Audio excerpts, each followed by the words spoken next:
السلام عليكم ورحمة الله وبركاته، عاملين ايه؟ ورمضان كريم علينا جميعا.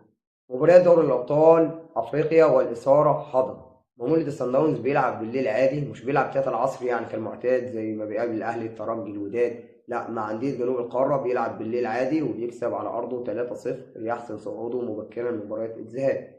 أما مباراة نهضة بركان والهلال السوداني فقد انتهت المباراة التي أقيمت في المغرب 1-1 تخدم مصلحة الفريق السوداني.